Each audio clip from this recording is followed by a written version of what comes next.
श्री राधे मेरी स्वामनी, मेरा दे को दास, जन्म जन्म मोहि दीजियो, श्री वृंदावनवास। भक्ति राधा रानी अपने भक्तों पर हमेशा ही प्रेम की वर्षा करती रहती हैं।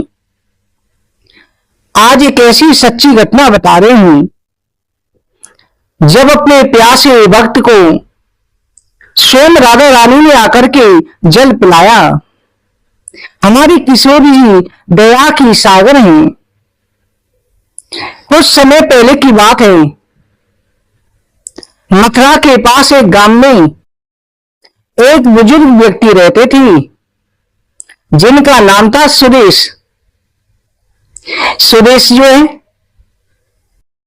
भगवान श्री कृष्ण और राधा रानी के असीम भक्त थे। हमारे ब्रजवासी लाला को बहुत प्यार कर रहे हैं। सुरेश भी लाला को बहुत प्यार कर रहे हो और राधा रानी को अपनी बेटी माने। राधा रानी को बेटी की तरह मानता, परिवार का सदस्य मानता, कृष्ण को भी परिवार का सदस्य मानता। सुरेश की आस्था के चर्चे आसपास के पूरे ब्रज क्षेत्र में फैले हुए थे। पूरे ब्रज मंडल में सुरेश का मान सम्मान होता था।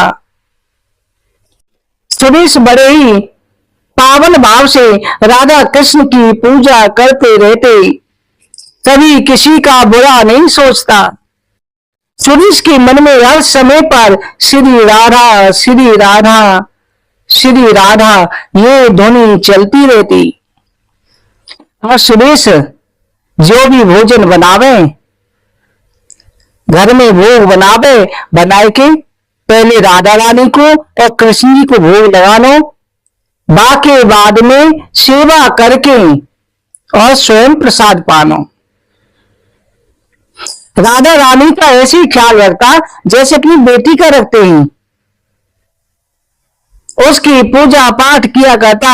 ऐसी व्यक्ति देख करके लोग, जो मानसिक परेशान व्यक्ति होते थे ना, वो भी सुरेश से मिलकर के मन को शांति प्राप्त करते।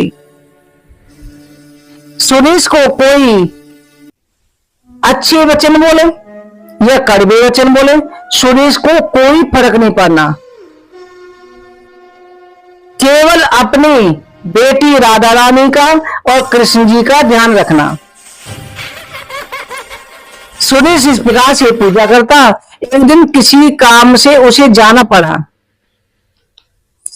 उसे जो है बरसाना जाना था, बरसाना नंदगाम की तरफ उसे किसी काम से जाना पड़ा। गर्मी का महीना था, जेठ की गर्मी।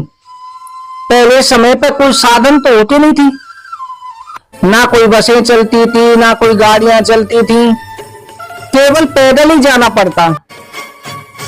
और सुरेश को बहुत जोर की प्यास लगी। सुरेश को बहुत प्यास लगी हुई है। कोशी से होता हुआ नंदगाम होकर के गोवर्धन की तरफ जा रहा है, बरसाने की तरफ।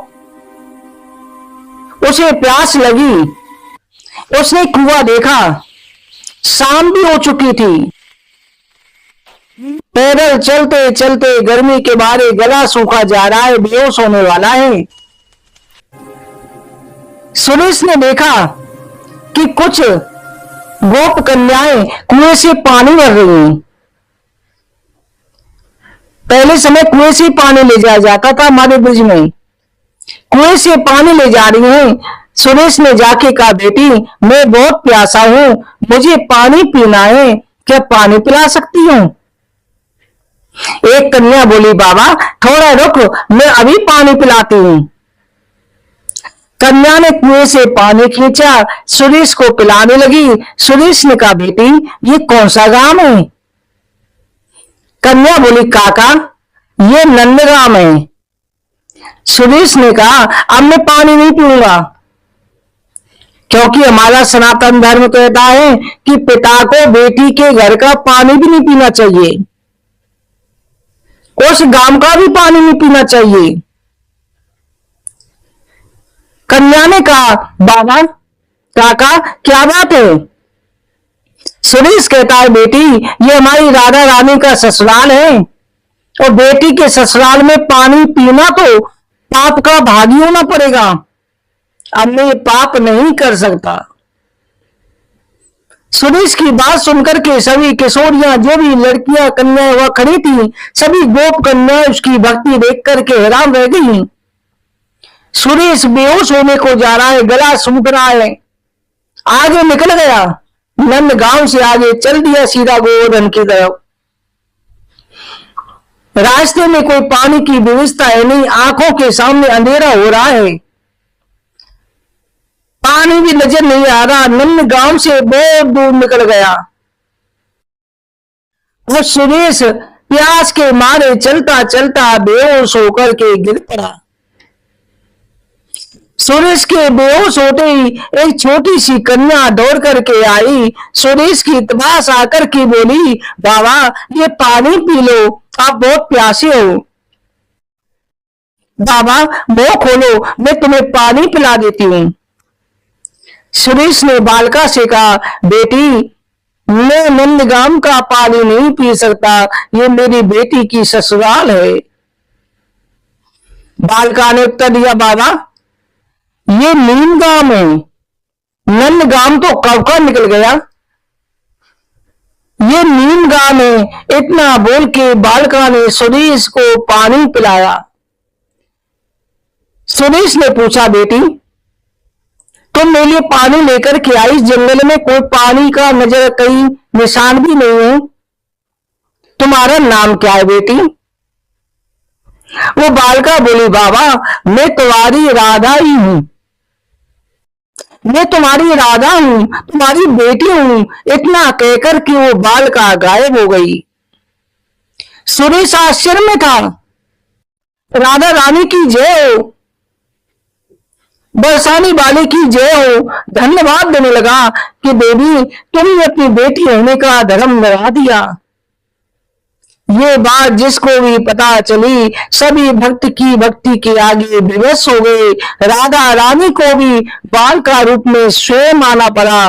भक्तों ऐसी हमारी किशोरी जो है सच्चे भाव से समर्पित होकर के तो देखो, मेरी किशोरी जो दौड़ी चली आएंगी, कोई रिश्ता बना के तो देखो।